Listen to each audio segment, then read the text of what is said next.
Welcome, everyone. I'm Prajna, and I'm going to, along with my assistants here, give you. I think I'm going to go back to gallery. I like that better. See you all. I'm going to give you a nice introduction to the different aspects of a plant medicine retreat with me and the different medicines that we partake in. And very first from the start, what I want to say is that these retreats are in confidence, so that if you hear anything about myself as the person who's supposedly serving these wonderful concoctions, that is all in confidence, because in certain places, as you know, it's not recognized as a medicine, although it is a medicine and it's a healthcare system. So keeping my name safe and keeping the locations in which these take place is also incredibly important.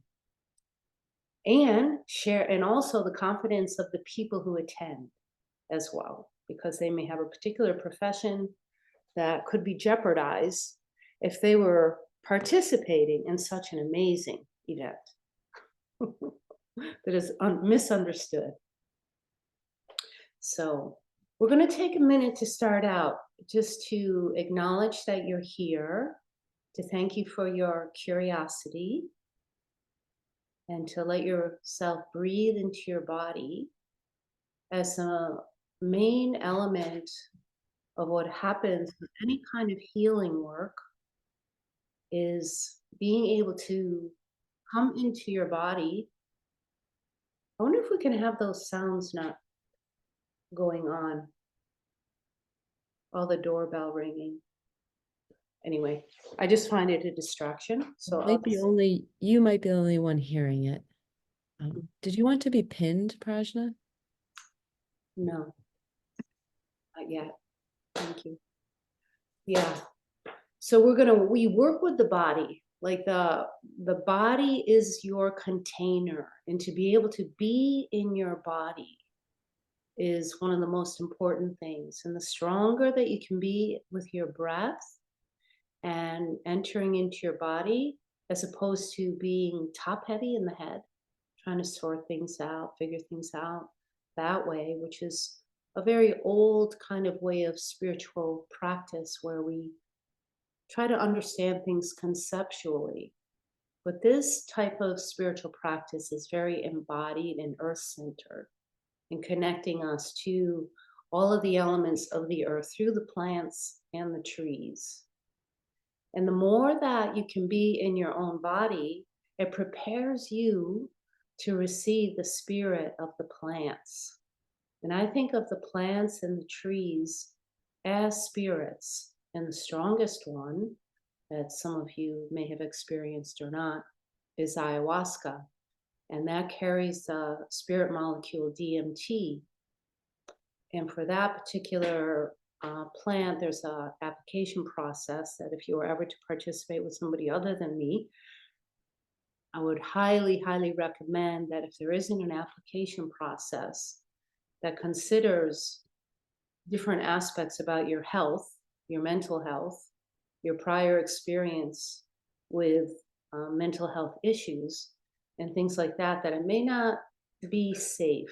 Certain conditions are not complementary with ayahuasca, because it does carry this super strong spirit molecule, and there has to be some stability in the body. There has to be a capacity to receive the strength of that medicine in order to benefit from it. Otherwise, you can really get taken out in a way that could be quite harmful. So, with my retreats, there's always an application process, because we do work with ayahuasca, we work with San Pedro, which is milder, but it still does have a visionary component. It's very heart opening and expansive. It's very etheric in a way, where you connect with the plants and nature. Often, a San Pedro ceremony will take place in nature. And I always say that all of the plants are my favorite ones, the ceremonies, but I do have to say, I do love the San Pedro ceremony because it is so heartwarming.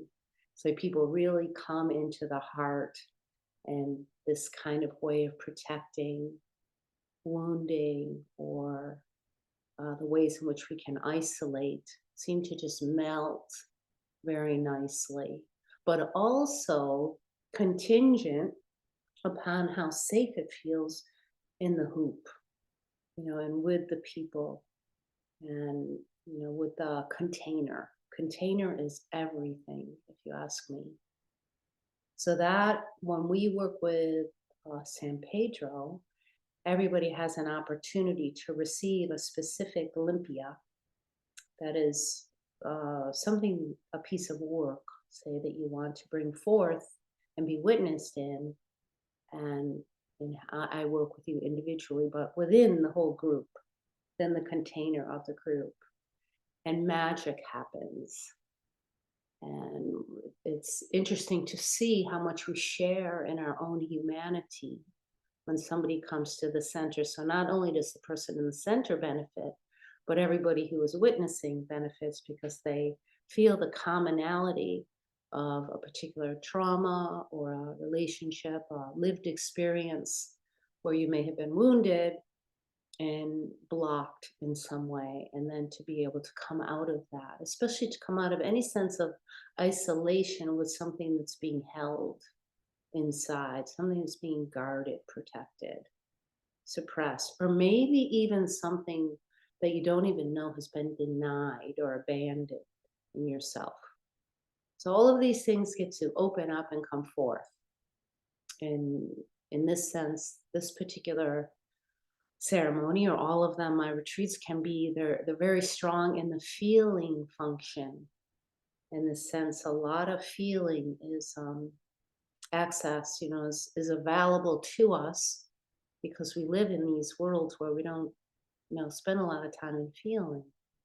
And you could say feeling is very much part of a feminine consciousness that more often is denied to the masculine forms. But both, really, both are conditioned often not to express or feel what's actually truly happening for them, and have an opportunity to process that and learn from it and grow with it and let it be something rather than a negative experience that happens to us in life, but something that we can learn from and grow with and get really strong with and continue to move on with a clear intention and purpose. So, and then there's tobacco.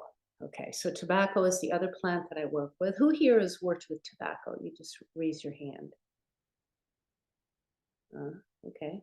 So tobacco, most people will hear the word tobacco and think, oh, which is what I thought in the beginning, because a very, very long time ago, when I was in my 20s or as a teenager, I smoked cigarettes.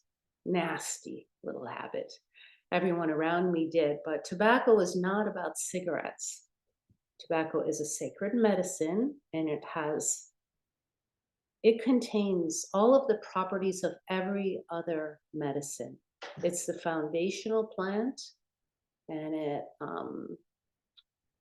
most people who are indigenously trained will train with tobacco as the first teacher because it guides all the other work. And tobacco is a complete healthcare system. It will do everything for you. So a person could work with tobacco alone as a tea and not need to work with any other plant. It would do everything. I just came from a month in Peru, and I've been training there for quite some time. Done, I think, 16 different tree dietas in seclusion, where you diet with one particular tree over 8 days in solitude, and no, just cold showers, but no cosmetics, no soaps, no interaction with anyone. So you're really feeling, smelling, sensing, learning everything about that particular tree. And you become like a pharmacy. You carry these trees, plants with you that then are activated through the ceremonial work.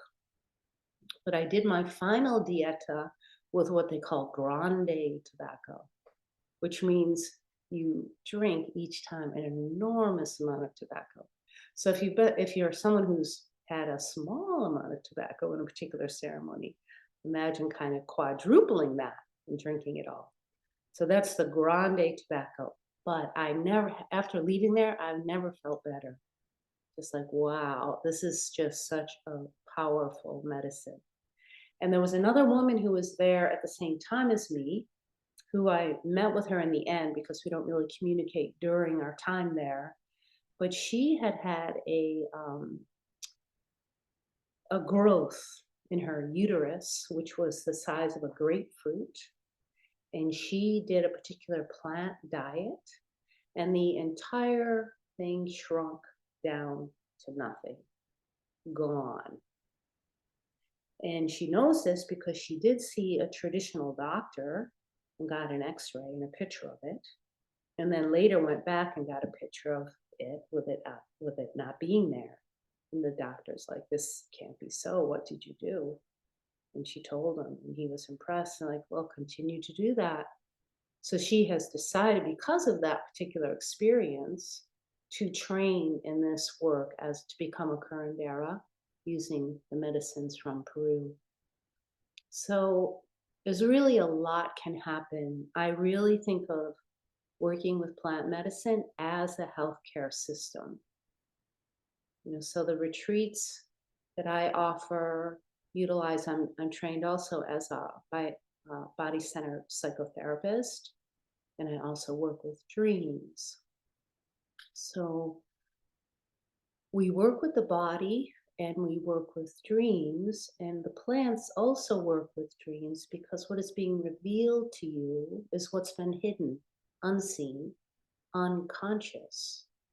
And what remains unconscious is often what in the body will turn into illness or some other kind of complication. So it blocks us from experiencing our life force, feeling the energy of who we are in a free way, to really understand it. So unconsciousness comes into consciousness. So all of the work that I do is not just plants, but it's combining these other elements of my training over the years and the experience of working with hundreds of people over, 4 decades, everywhere from, women in prison, and also have brain injured children.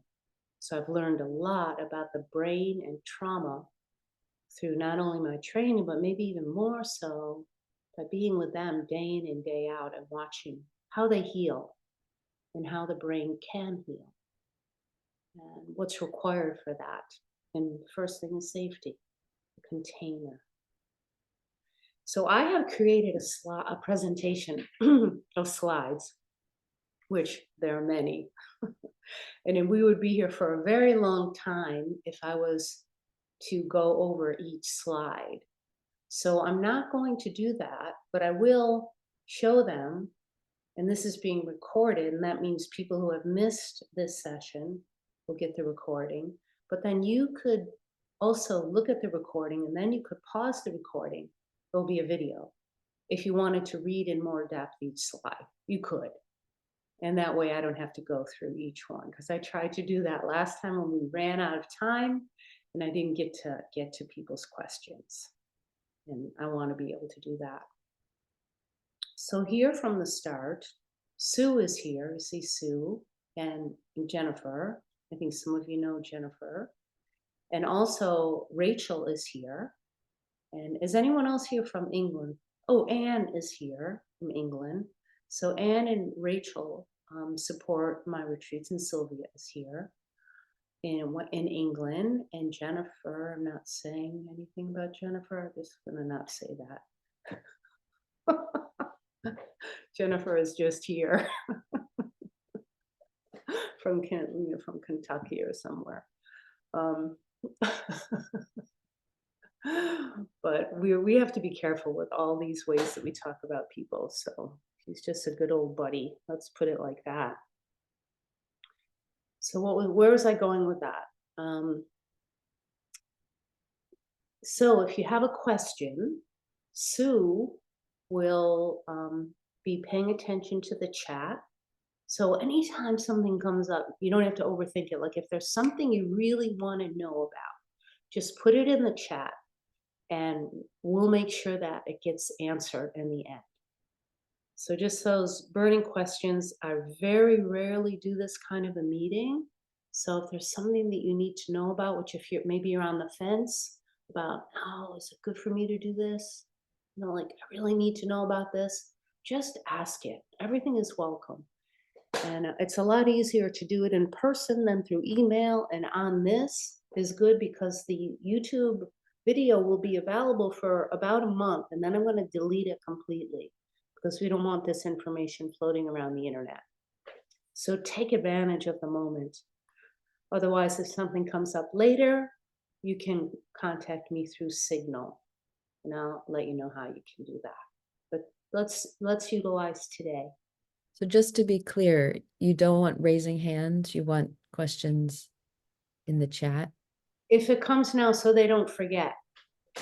Like if it comes as I'm going through the slides, but then in the end, we can raise hands. Got it. Yeah, good question. And everything is welcome. So I'm going to close up this part and I'm going to share my screen. Yeah, I guess you can. Yeah, let's see what happens with that. Oh, God, I almost hit the wrong button. That would not have been good. If at any time anything disappears, just come back onto the call. We're not planning on that, but you never know. You have somebody like me steering an internet kind of thing. All right, so share. Let's go here. Share this. Did you pin me? Oh. I'm going to share this. Can you see that slide, but not full screen yet, right? Correct. Yep. There you go. Yeah. And the volume is good? Yes. Okay. All right. So here's a slide that this is just kind of the overview of all the things that happen on retreat. First of all, we're attuning to our inner well within. It's about really enriching your inner life. We'll do meditations. We're relaxing into the feeling aspect of the body, the feminine, recovering instincts and intuition, and unburying the constructs, the conditioning, the interjections from the overculture. And we're coming to this place, like what happens with plant medicine is you really develop this capacity to sense of being in this world, but not really of it. But you really how to live in these medial spaces. Yeah, like not to be fixated in a construct, in a concept, but to have some fluidity about you. And I'm gonna just hold this here for a second, but this is one of my teachers, Marion Woodman. And it's a prayer that we invoke sometime to call in the goddess, the feminine spirit. Call her. Anything you want, just call her. And then really the bottom line of the work is to be able to be yourself without pretending, to be able to live before you die, to live as you truly are, to shed what is not you, and to not wait until it's too late. And this is a quote from my very first teacher and therapist, Eunice. When I came to her in a very unconscious state, I was an addict. I was very lost. And through dreams, she taught me way back then, like we began to work through dreams. And I'm forever grateful to her. And then the process of individuation is something that you'll see happening. You're probably familiar with that already. Many of us don't really go through this process fully. It gets interrupted. So we can pick this up at any time. And I consider a retreat to be a rite of passage because you're entering into something that's unknown to you that you may have never done before, and every retreat is different. and you're uncovering or recovering something about yourself, and you're being courageous to step into something new. And anytime we do that, there's intensity involved with it.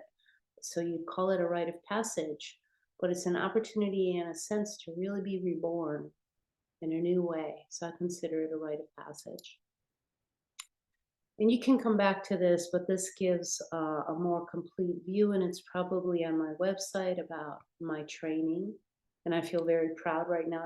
I'm an official Curandera in Ernesto Garcia's lineage of tabacaderos and curanderos. So that's quite an honor that I worked hard for, and I hold it with integrity, and I really want to honor that tradition, stay in alignment with it. Okay, so why do we need plant medicine? Well, as a species, we've never been in more need of redirection and reconnection. I think all of us can probably agree to that. And it's an opportunity to catalyze healing in both physical and spiritual dimensions. And plant medicine here, there's all these different things that can be addressed, including inherited ancestral pain. But what I love about here is the soul work, is that plant medicine reminds us to paint, to dance, to sing, to make art, and to love well. Plants don't really have an ego, you see? And they teach us to have a healthy ego. And medicine is the call of the heart of art. It's soul food. And for some of us, it becomes a vocation, like mysticism. And as I said before, it really does teach us how to live in kind of a middle space, to really be able to function and participate well in this world, but not to be so overly identified with it in a way that we suffer and we don't see what is beyond. So our eyes open to a new way of seeing and a new way of connecting with all beings and attending to the earth in a way that is meaningful and hopefully sustainable. So dreams and visions, there are underlying problems affecting individuals on a deep level, leading to a sense of spiritual emptiness or dissatisfaction. So dreams become much stronger when you start to work with plant medicine, specifically with tobacco. It opens the third eye, which opens up dreaming and the capacity to vision. And here, so we're tapping into the unconscious, not just personally, but collectively. And then we can see what is the problem that's eating at our heart. What is eating at the heart of society, and what is leaving humans with a soul hunger. And how do we attend to this? Okay, through self-examination. Yeah. So we kind of start to move away from goal-driven, the sense of being a goal-driven human being, conditioned by patriarchal culture, which all of us are conditioned by patriarchal culture. People from my generation and older are more heavily conditioned, but it runs through every gender. It runs through all people. And really, it's a power over dynamic. It doesn't have anything to do with being a man or a woman. It's a power over. So we can learn how to come back to this relationship with our heart, with our soul, and with the earth. All right, and I talked in the beginning about the container, and the container is the most important part, because when we're in a container where we feel held and we feel trust, then we can really see, we can let something inside open that we may have never touched on before. And this can open, and so much can come just from one opening, from one peeking in. We don't do it all at once. And I have a great trust in the unconscious and in spirit and what gets revealed.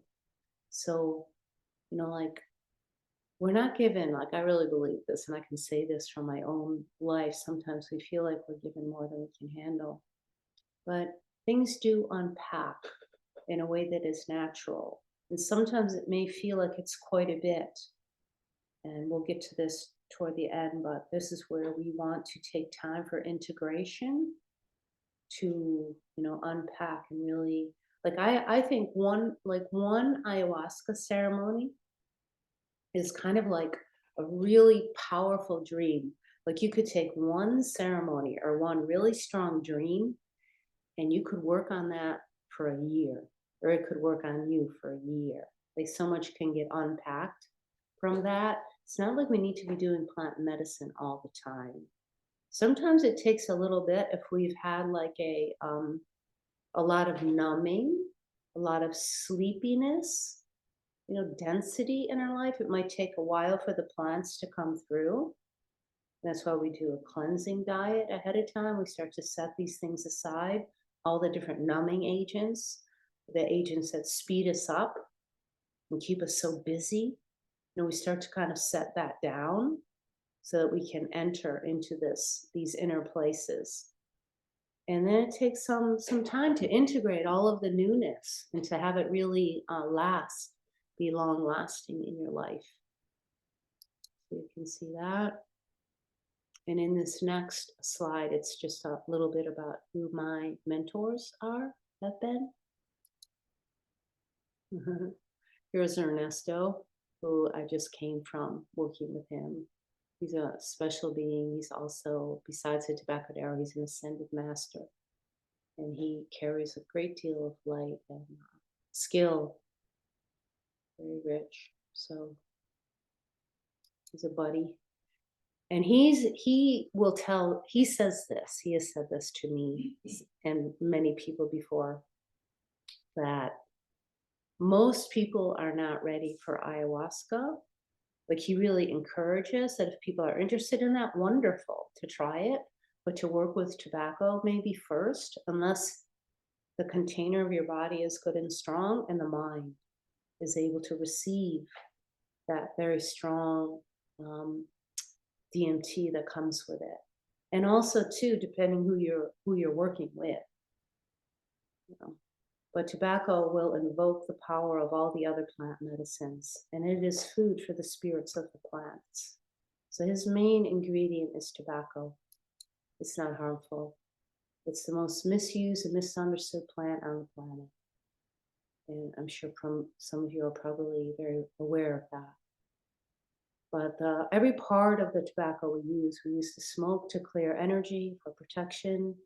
Even in the old movies, sometimes you see, or the stories about Native Americans using smoke as a way of communicating. It's true. It's a communicator, it's an assimilator, it's a transmitter. And there's so much that can happen with the smoke. I remember the first time I was at Temple of the Way of Light, and I went to my first retreat there, and they were working with so much smoke and pusanga, which is the perfume for the plants. I had to hide under my blanket. I was like, oh, it's too much. What is this? But then, they told me and I got it. Like, the smoke and the pusangas, they're working through that first layer, the etheric layer, and also mental negativity. It's just like already starting to work, so that by the time it comes to drinking the medicine, it's getting in. But the smoke and the smells are working in a lot of different ways. So this is it: gratitude, purging gratitude. And this is what you cycle through over and over again, because we, through life, we're receiving through all these different orifices that we might not think about it, but we're receiving information through our eyes, visual, our ears, our nose, our pores, our vagina, all the different ways that we receive energy and information. And so this information can help us to grow, or it can also block us. It can be too much. So then when we go on to retreat, there's always purging involved. And this is what's happening. We're releasing what is dead in us, what isn't serving. It's purging out.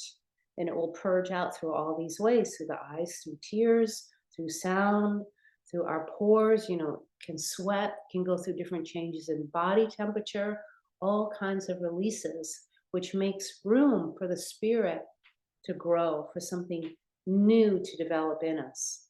And then we go to gratitude again. And the purging, maybe we're not feeling so much gratitude in that moment, but it's always better out than in. And we start to feel the gratitude very soon thereafter. All of the medicines are purgatives. I'd say San Pedro is probably the least of a purgative than others.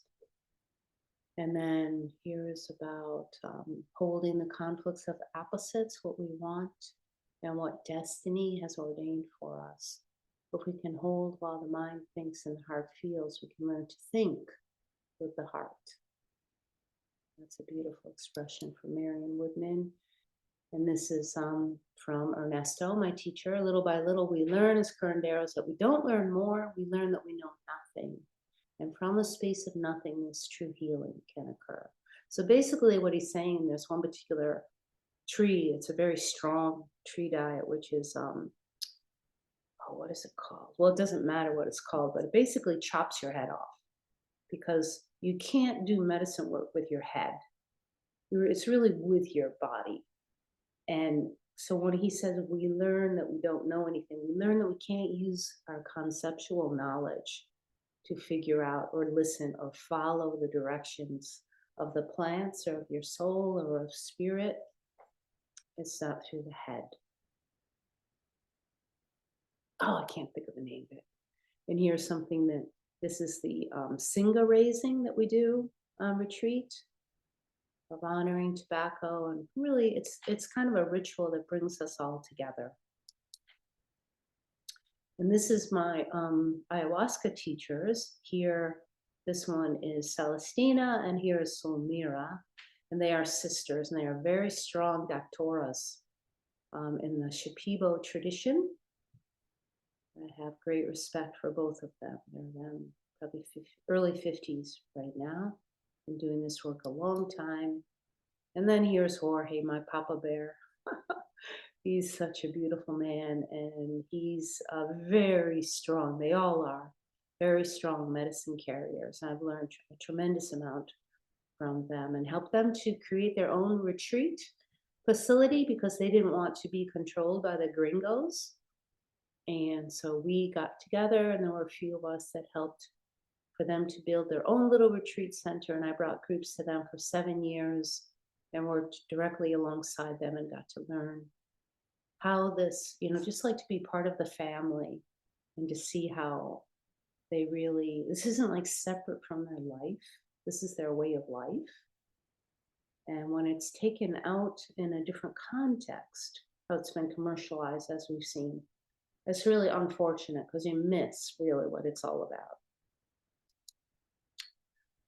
So ayahuasca is the plant that contains the DMT. It's naturally occurring in the body. So there's a lot of benefits to it when it's used properly. Energetic cleansing, PTSD, of course, it can treat addiction, depression, loss, grief. Yeah, connection. And it's visionary for most people. But that's not the point of it. Ayahuasca naturally means to purge. So it means to purge out all of these things that might be the cause, like we're getting to root cause. Like, why am I actually experiencing depression? What happened? How can I uncover that and let it heal? There's never a judgment about any symptom that any person is having. Of course, we're humans in this crazy world. But yeah, ayahuasca opens a portal of discovery that is never ending. This is an interesting photo. Somebody put this in here for me. I've never seen an image like this, just so you know. You see a lot of these kinds of images that represent ayahuasca, but I've never seen that. Okay, jungle spirits. And where this is underlined, I don't think on a video you'll get these links. But there's many places online, if you were to Google, of course, you could find out a lot about ayahuasca. I don't represent the Temple of the Way of Life, but I did work there a long time ago, or was a visitor there. That's where I met the Shipibos that I work with. But they have an excellent website with so much information on there, and I would trust anything from that website. It's very good. Of course, there are others. And so the spiritual is medical. So the DMT is it's like they're talking about this as a medical service. And many studies have been made, but not enough to really understand the deeper workings of it. And it's interesting, when I was working with the Shipibos and helping them to create their center, they didn't actually, in the end, they sold it. They didn't keep it going because they live in this kind of liminal space, this otherworldly space. And the way of doing business, or even like putting ayahuasca into this kind of confinement of a medical system like this, with all these different studies and things, it just doesn't really, they don't think that way. It's not just how their mind works. So they couldn't like stay with it, I guess, because they're really just like living in a different way. But many things can happen. And then there are contraindications. So it's mostly about the MAOI inhibitors, the inhibitors here that can cause a dangerous side effect. So when I do an application, review people's applications, there are certain things that I'm looking for to be sure that this is clear. Even something like the antidepressant St. John's wort can be contraindicated with ayahuasca and has to be stopped for 2 weeks. So all of this has been, tried and experimented with to find out what is safe and what isn't. Decongestants, cold medications. So we look at all of these things. Now for tobacco, if a person has a heart condition, then tobacco may not be the medicine to use because it can be a little bit stimulating. And so a heart condition isn't good. Or here, talking about being pregnant. So all of these things are important to consider. And this is kind of from another presentation that I gave, but I really think of ayahuasca as the dark mother of the jungle, like that there's some really deep roots that are connected to the Black Madonna and all these different goddess traditions that get revealed to many people through the work with ayahuasca. It's uncovering the deep roots of a spirituality that has been lost and is now getting recovered. Okay, here we come to San Pedro. So I hope like if something is coming for you that you're writing it down or putting it in the chat, because now we're finished with ayahuasca, and that's usually the one that most people have question about. But San Pedro, like I had said before, it's a very beautiful, beautiful medicine. And people have reported miracle cures without really understanding, just like having such an expansive experience and then maybe being completing something, a loss, a deep grief, like getting to the root of why a particular addiction had been in place.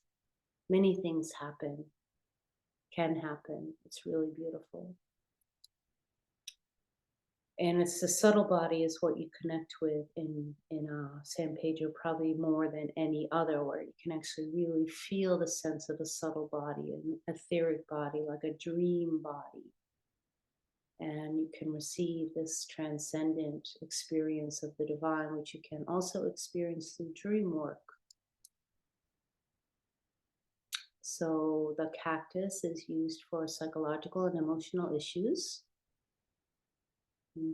Grief, depression goes straight to the heart. The mind's defenses and resistances are softened. I remember there's one particular experience that I'll never forget, working with a particular person who was maybe close to 50 or already 50, but had never cried in his life, has wanted to, but could never cry and actually couldn't really make eye contact either. Well, that changed when I think with San Pedro. And once he started crying, it was like several retreats before the crying stopped. But so much healing happened. It was a lifetime of tears that eventually got to wash through. And to be able to be in a space as a man where that is all fine and welcome. We learn so much from each other. Really beautiful. Uh-huh. Yeah.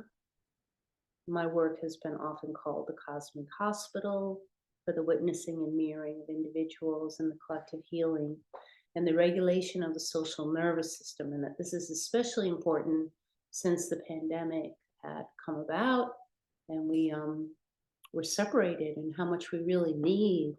Our social nervous system needs connection.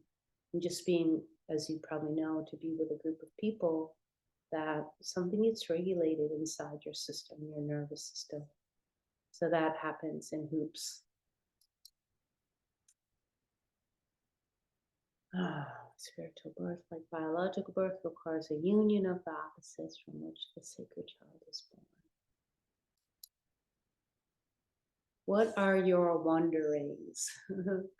So what are your questions? And so you can feel free to raise your hand, or if you've typed something in the chat.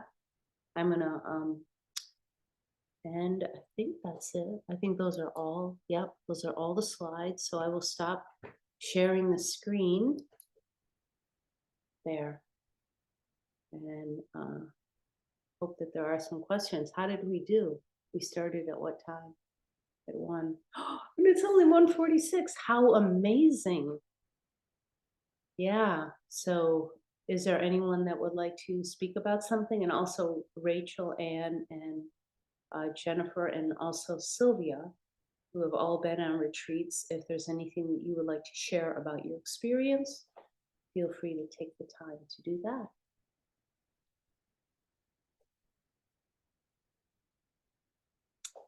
Nikki. Hi, Prajna. Hello. I have a few just questions. So with the Huachuma, do you do that always standalone, or do you sometimes combine that into your ayahuasca retreats? I don't always do it as a standalone. When I have a longer retreat, like 4 or 5 days, usually I'll have a day for each medicine. And San Okay. Pedro, or Huachuma, as you said, is a daytime ceremony, can often be the whole day. So yeah, so that's done by itself, but we might do tobacco raising with it, but not drinking of tobacco. Tobacco goes really well with any other medicine.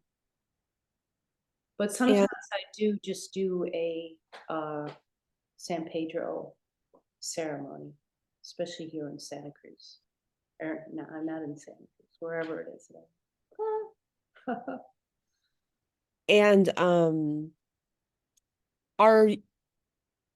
I've seen like sometimes you have retreats posted on your website, but there's not that many. Do you have all of them posted on the website, or there's a way to find out about the real list? Uh-huh. Well, usually the ones that are more local to me aren't posted. So I have a smaller place here and they're small retreats. But this year is probably the first year that I have so few retreats happening. Usually I have many more, but I'm cutting down in my traveling. I usually will go to Ireland, Germany, Wales, and other places. But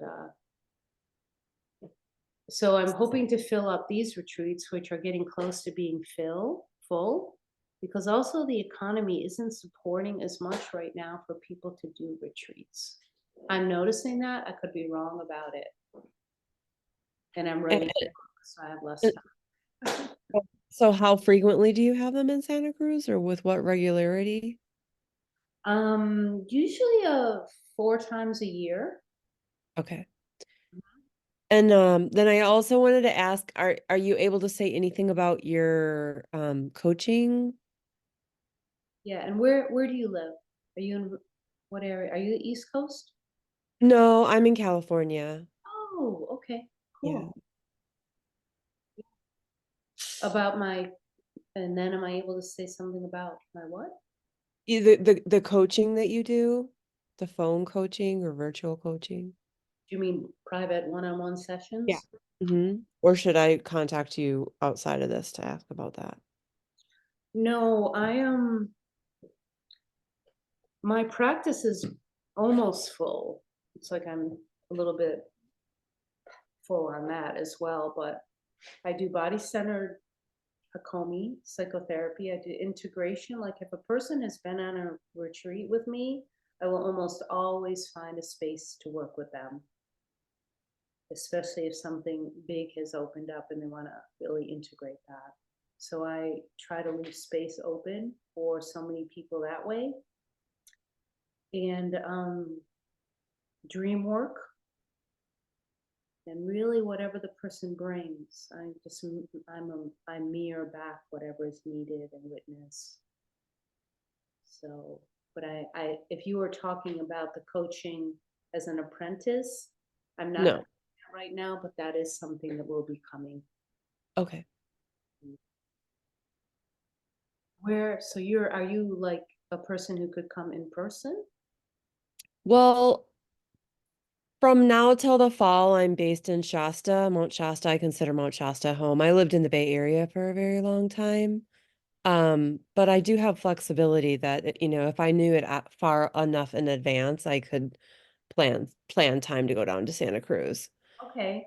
Well, if you remember after this to send me an email, because there is a group of women that we're forming a retreat for. That Okay. wanna, unless you want, see, I do a men's retreat, I do a women's retreat, and I do co-ed as well. If you would be interested in that, let me know, because they're picking a time. Okay. And I feel like Early. because I have done plant medicine. I met you in Peru at the airport a long time ago.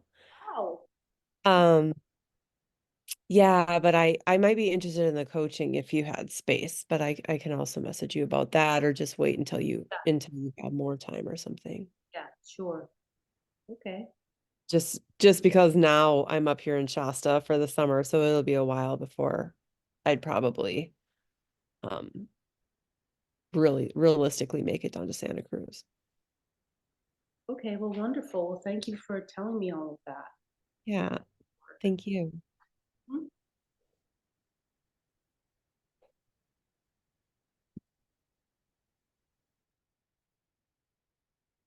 Anybody else?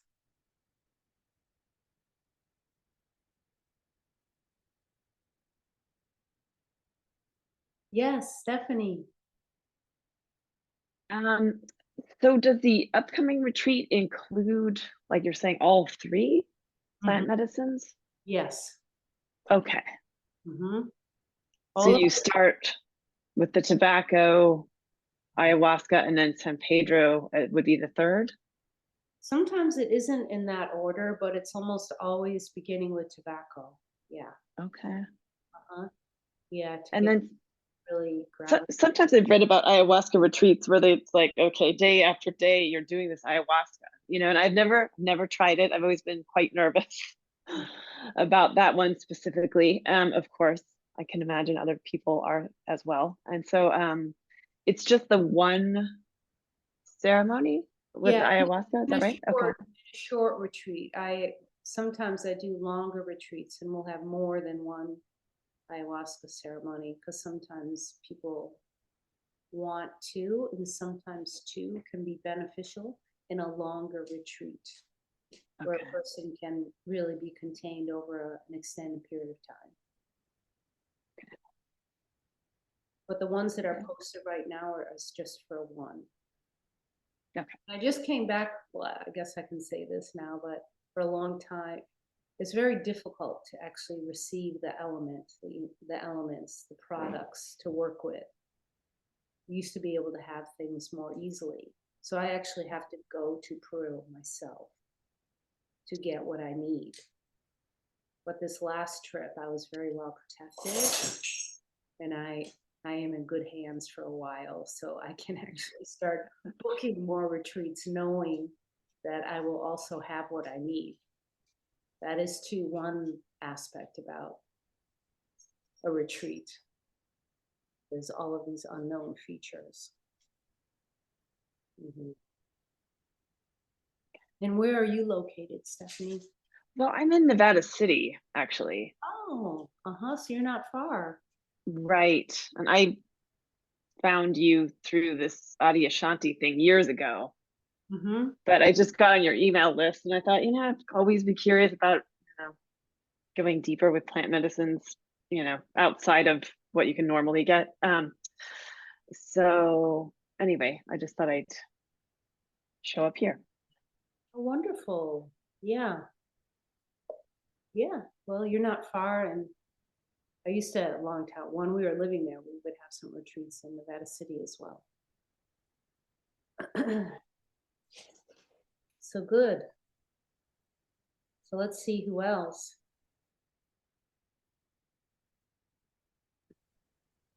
Did you have a question? Is that Zach? Yeah. Who else? Yeah, who else has a question or who wants to share? I got a quick question, Yes, and thank you for that presentation, Prajna. I think I have a question sort of more generally about the like all of the benefits to plant medicine of digging deeper and releasing and engaging in parts of the heart and the body that wouldn't normally be engaged with. Can you talk about like how necessary plant medicine specifically is to be able to engage with that growth and the other ways of being versus, other practices like a deeper meditation practice or things like that? Like, to what extent are plant medicines a real key to that I guess flavor of spiritual growth versus other practices? Yeah, more generally. Could you talk a bit about that?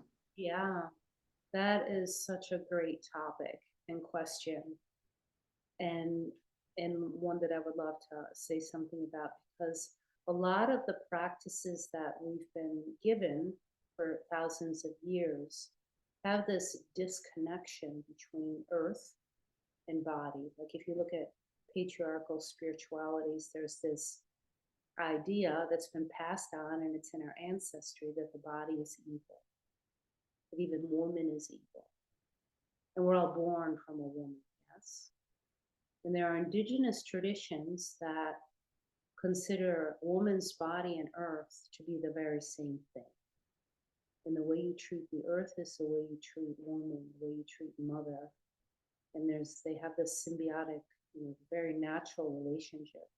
They don't have the issues and problems that we have. And this is, even today, Colombia is a very good example, Northern Colombia, of how the way of life there and the vibrancy and the health of these communities.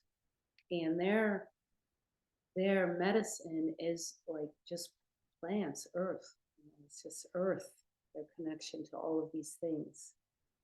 They wouldn't call it like how we refer to these things in a different way, like we have to go and procure them somehow.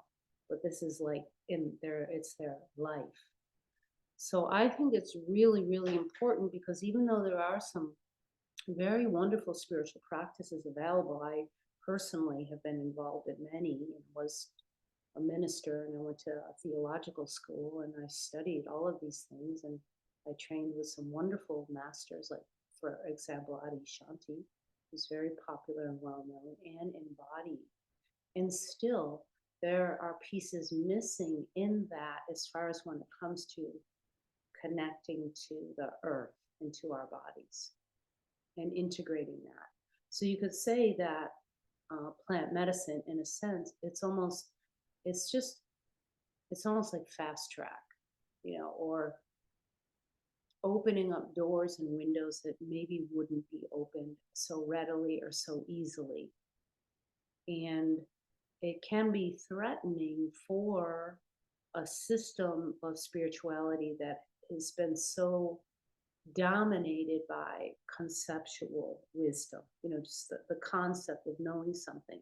So, and how I got so turned around in my own life is that I had this experience of twins being born to me, and it was taken over by a medical system negligently. And there wasn't anything in my prior spiritual training that prepared me for that.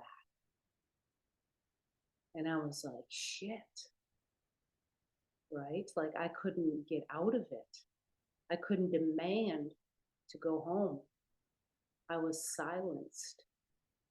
And in a earth-based, spiritually developed woman or man, I mean, I wonder, it's a question for me, would we end up in situations like that, where you have these doctors taking over birth, something as beautiful and natural and intrinsic to all human beings as birth, our first trauma. That's like our very first trauma. And it's the one that we have the most wounded. Happens right there. But in these indigenous traditions, you don't see that because they're not dominated by power over, where the body is being something you disconnect from and you have to control. So that's kind of like an Prajna, can you check your mic? You wanted me to tell you. Oh, my mic. Okay, I hope that was on there. It was. Hear me all right? Yeah. So that is why, and I think we need it. I mean, like the more people that are exposed to plant medicine as a healthcare system and as a way of life and as a way of really saving the earth and our bodies, how could that be wrong? I see it as something essential, and maybe these other systems won't get to it. I don't know. I can say one more thing, because I belong to a community of women who are all spiritual teachers. Like myself, I was in that particular genre for quite a while, but I'm not anymore. And they're a little bit lost in it. There's lots of questioning happening, and there's many male teachers, and I have nothing against men, don't get me wrong at all in that, not at all. Some of my best friends, it's not about a gender at all, but they kind of get really stuck in an identity and don't attend to humanness, earthness. And the women, and some men want to and do, but women are more, not all even really. Once you have a child, you do. You kind of get that missing piece, or you become a papa. Yeah, so that's kind of my take on that. Does that make sense?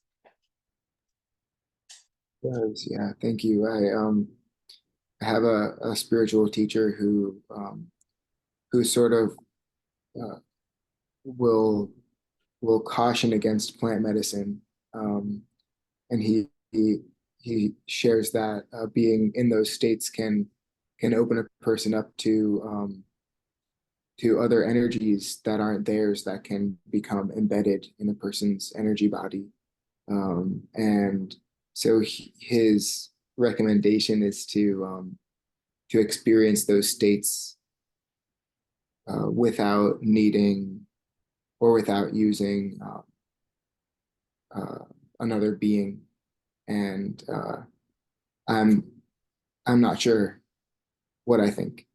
Mm-hmm. So Yeah, well, there's a good point in what's being said there, because it's kind of how I was starting out in the beginning, as far as the container of your own body. and who, the safety of that, and who you're doing the plants with. Like, are they trained? Do they come out of the training with in an indigenous tradition? Do they have protection? Are they clean? I mean, because we can pick up energy from anybody at any time in all places, yes? And we can also learn to have boundaries around that. And we can discern what is appropriate and what is not. So I think like we have to like develop that within ourselves. What is, you know, this capacity to discern what is going to be beneficial for me and what not. And sometimes we get it wrong, you know, and it's not the end of the world, but I would say with ayahuasca, it is the one that we have to be most careful about. So what he's saying isn't all wrong. No, I'm saying the same thing. It's like you can pick things up. So you have to be protected, and you have to be clear in your own body, and you have to have discernment. And there are some people going around serving plant medicine that shouldn't be serving plant medicine.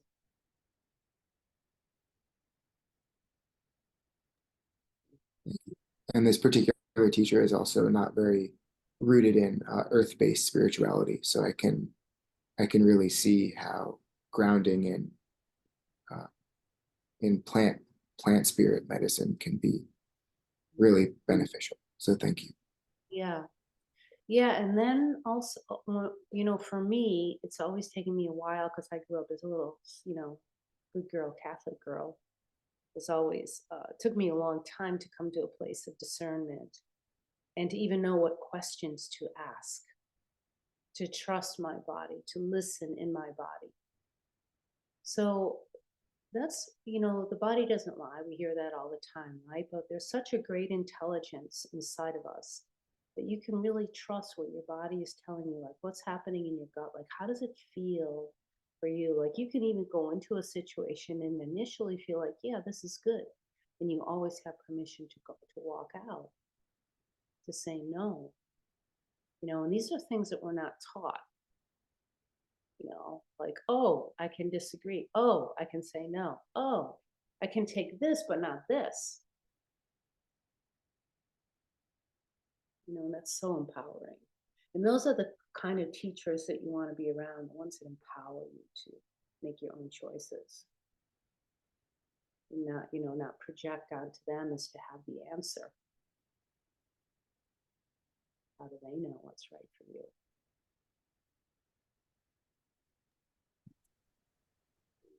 Well, wonderful to talk with you, Zach. Great, great question.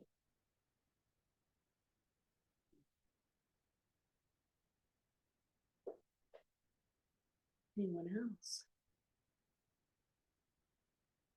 Does anyone who's been on retreat want to share anything about your experience? Rachel.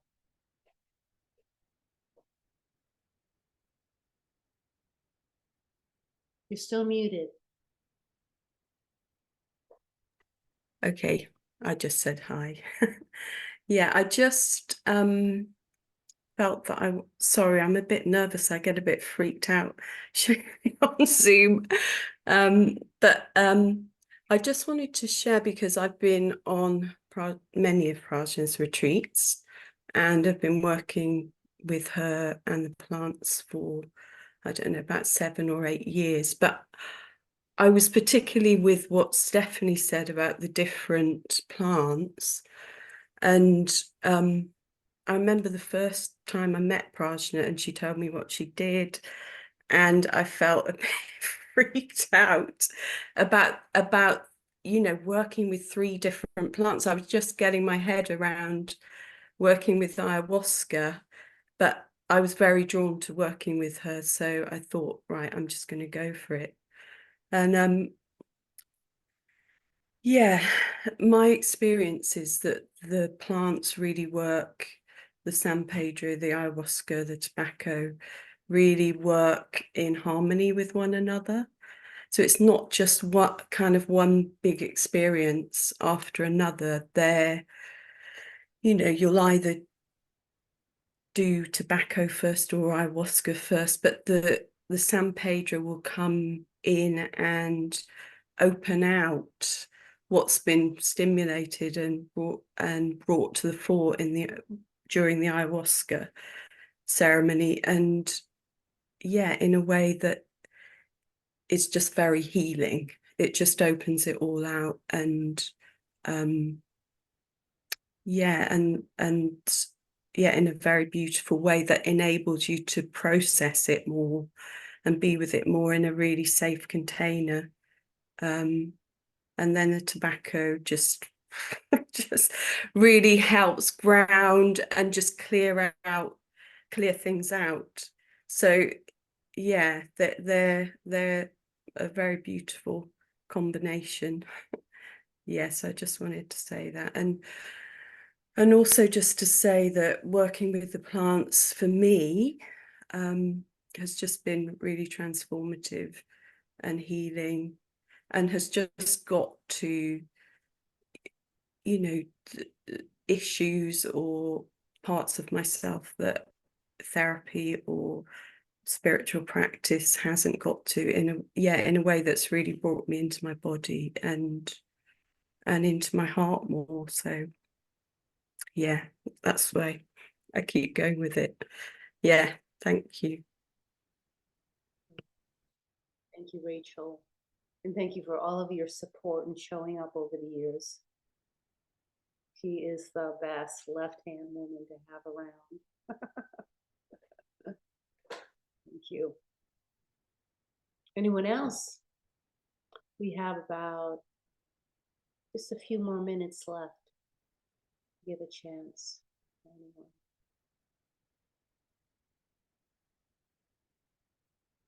Anne, is that you raising your hand? No, I didn't raise my hand, but I'll just say hi. I'm sorry. I'm very tired. I'm in bed right now. I've got some allergies or something, so I can't say anything terribly coherent. I'm just loving hearing people's questions and people's shares about, yeah, what's on their mind, all the different shares. And hearing you speak about the plants. I just love them so much and just brought so much richness and depth to my own journey. So yeah, that's all I can say right now. I'm sorry, but it's just good to be here. Good to see you, Prajna, and everyone. Thank you, Anne. I guess I could just take a moment to share from my experience of working with Prajna, as far as, and she just creates such a really beautiful, safe, well-held containers.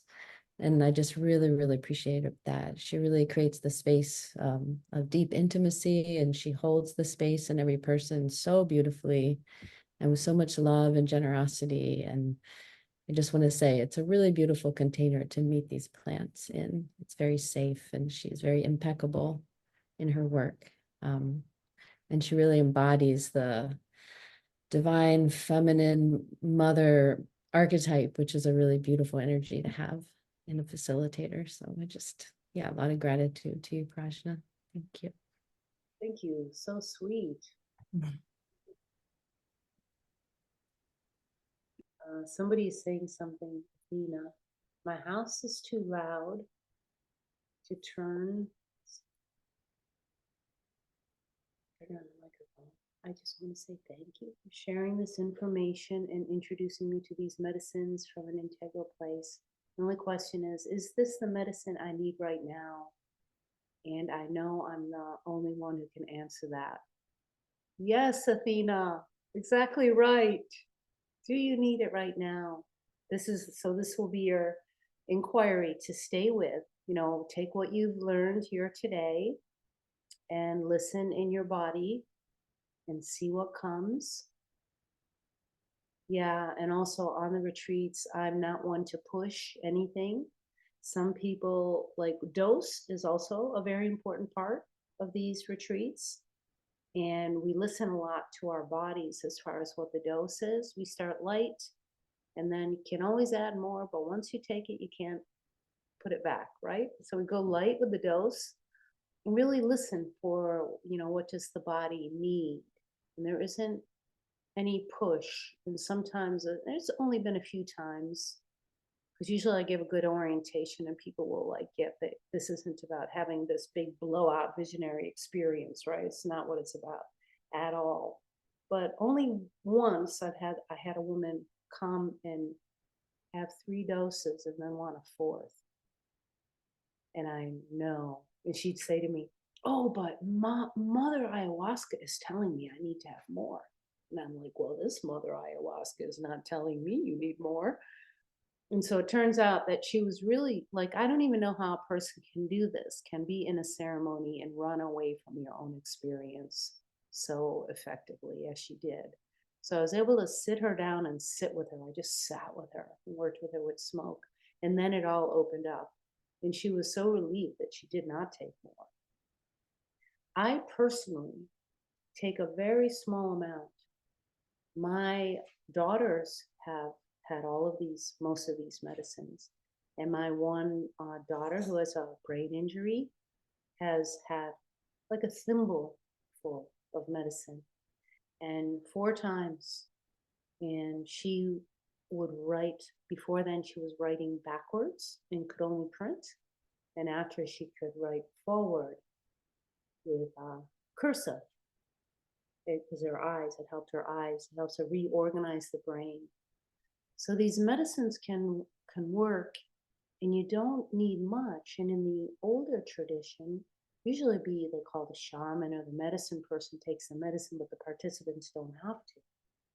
They just work with the spirits of the medicine.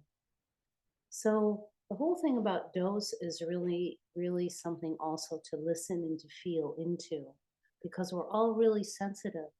And some of us just need a little bit, just a little bit is enough to kind of open something or get us to see in a particular way. And some people, like I talked before about, some people will come very hardened and numb or asleep, and it might take a while for that body to wake up, or haven't done other kinds of practices, all the different ways in which we can wake up through meditation, dance, movement, all these other resources that are available to us and complement this work. So you think about it, and you see. And if you feel ready, I will be happy to be the one to work with you. I'll be honored.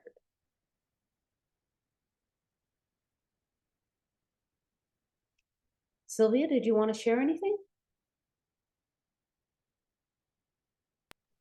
Hi, yes, why not? It's been a long time that I don't see Prajna. I met her in person. Wow, it's like past a long time, maybe 7 years ago. I lost count. Here in England, I live in England. And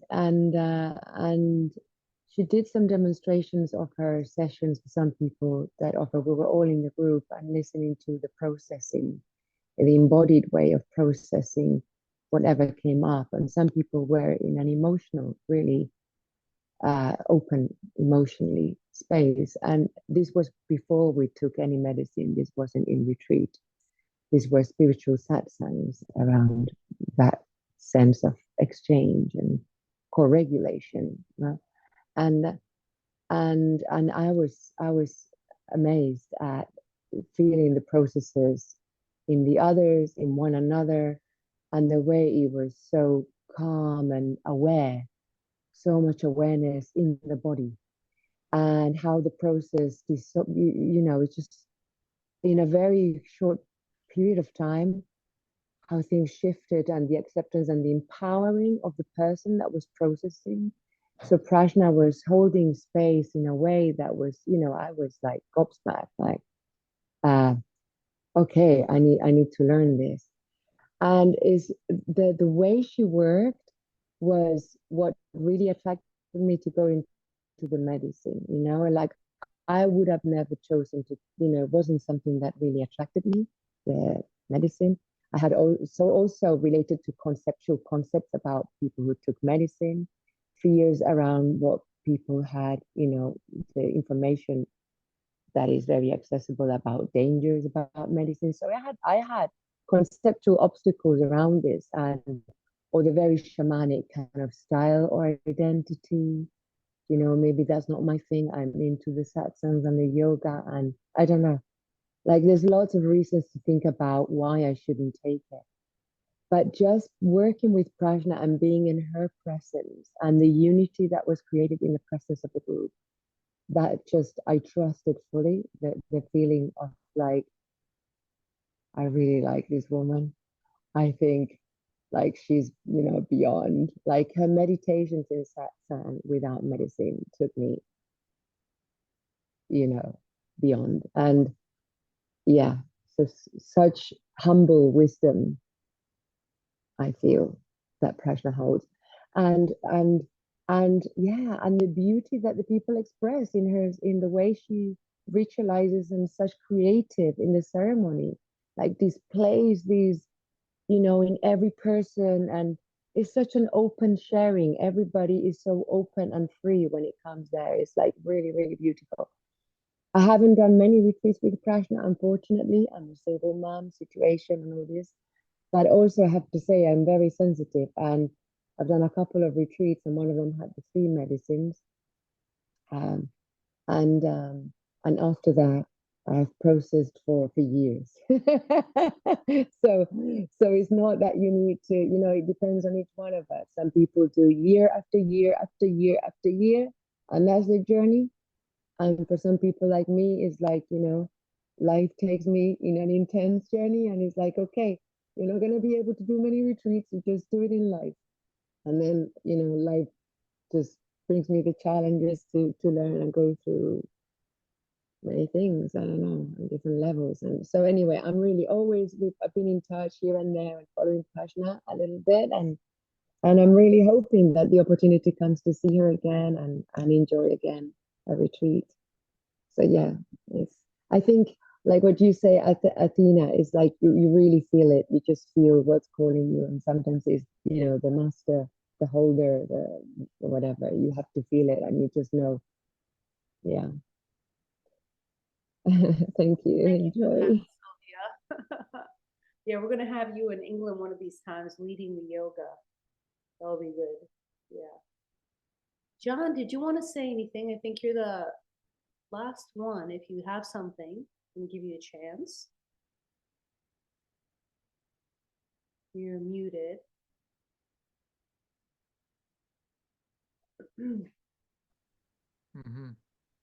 Hi. Hi.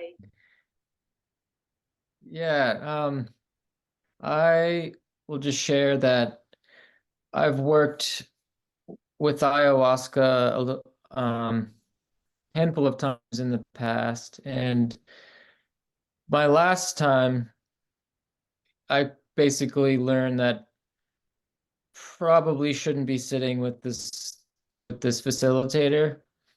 And it was a 3-night experience, back to back. And it was on my birthday, a full moon, the last 3rd night. And it was a powerful experience, but it brought me to a place where I realized that like I need to take a long break with sitting with ayahuasca, mostly because I just didn't feel held in the space. And so when I heard about you coming, and how impeccable and like how intentional you are with your container, I felt like okay, I might be ready. I might be ready to come back and kind of pick up where I left off. And like it's, I don't know if there's something that like I've been sitting with as you're speaking. I'm trying to like put words to, but I can't quite form it into a question. And other than to say like there's a place I go like almost every time I sit with the medicine that feels like this place of infinite horizons, that never, it's like never ending. And it sometimes scares me, and like, so I think it's just something that I need to like work out within myself, and like bring it to more of a question, and maybe like reach out to you and like maybe just like hash it out a little bit. But it's something within myself that like I keep coming to that I haven't been able to break through. And so I'm looking forward for this opportunity to like be held in a way where perhaps I could break through it. Mhm. Yeah. Yeah, that's a really interesting and wonderful exploration to be in. Because Hmm. it's true, there is an aspect of us that is infinite. And Yeah. if that was always available to us, it would be frightening. But to be able to Yeah. that this vista and kind of have a sense of that, that's that part of like Mhm. there is this kind of concrete reality. But is that all there Yeah. is? Yeah, and it's like I think it's really just like it feels like this dance between my ego and the infinite. So it's almost like um it's like, oh, here I am again. like like this like this I guess it's just this dance this place where it's like I feel like it's funny enough, like different experiences since I've sat with ayahuasca have brought me to the same place. And so it's definitely a very personal thing, but yet it feels so universal at the same time. And as it feels like kind of like the ego of the world that I'm dealing with as well. And it feels like a lot to hold. Yeah. So I'm just like I'm really just grateful for everyone doing the work within themselves. Because I think all of us doing the work makes it a little lighter in the end. But, Mhm. Yeah, it's really great what you're exploring. I love it, because mhm. we're always kind of in this, like, can we hold that tension of opposites, Yeah, yeah. personal, universal, contraction, expansion. Like Mhm, both are always happening. Like we mhm, don't live in this dual nature, you know, of either or. mhm. It's and,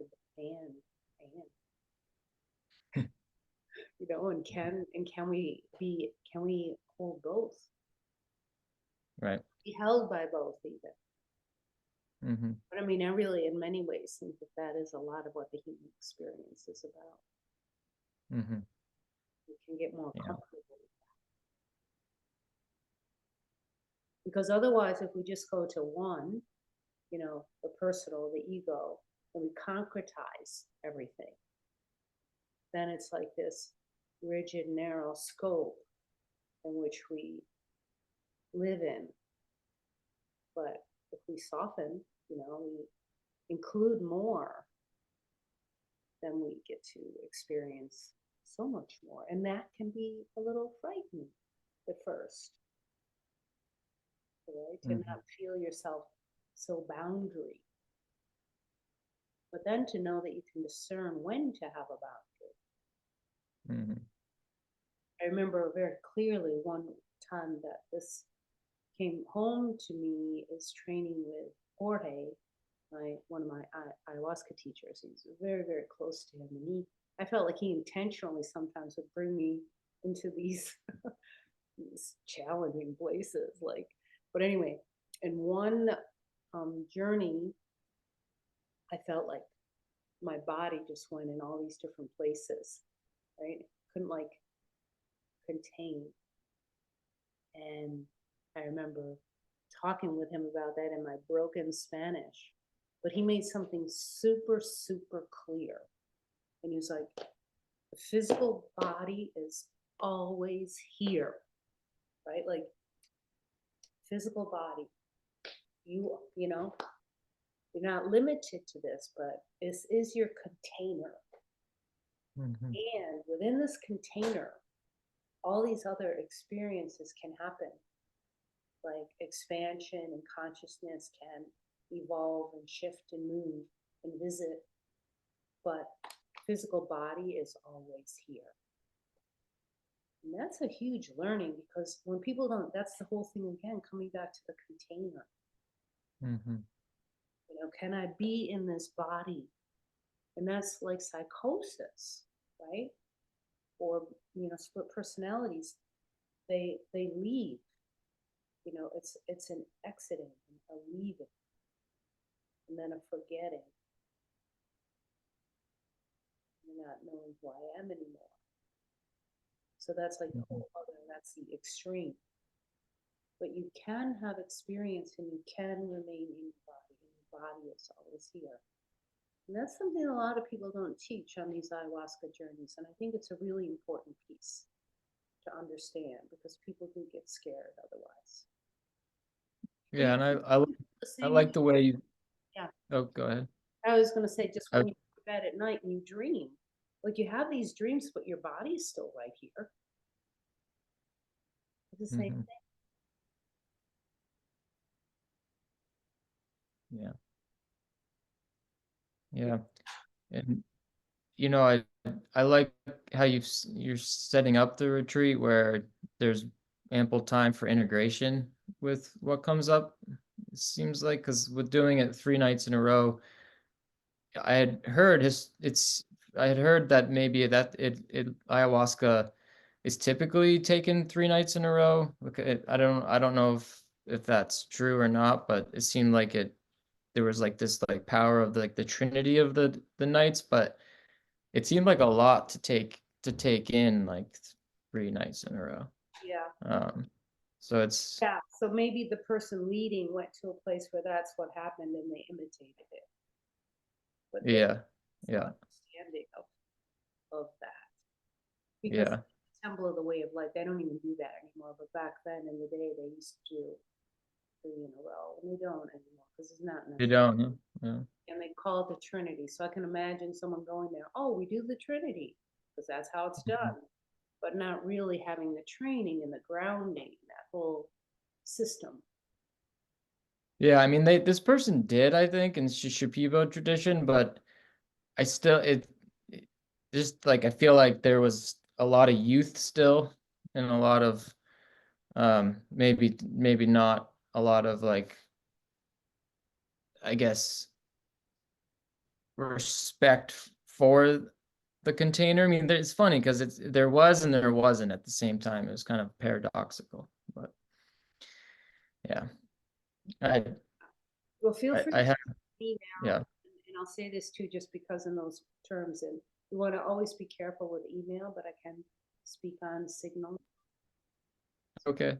Someone just jumped off. But we're gonna thank you, John. It was really great chatting with you and everybody.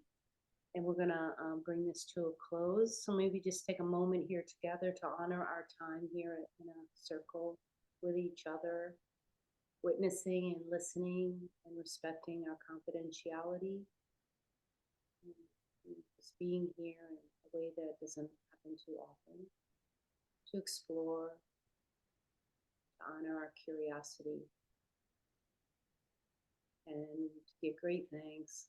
I give thanks for the medicine carriers, for my teachers, for the land that we are on here, the Amamutsa tribal land, ancestors, and for this work, for these plants to have become available to us, and to be able to remain in alignment and reciprocity and respect for these traditions and to use them properly. It's my hope, my intention. So thank you. Those of you in England, it's quite late, so sleep well, happy dreams.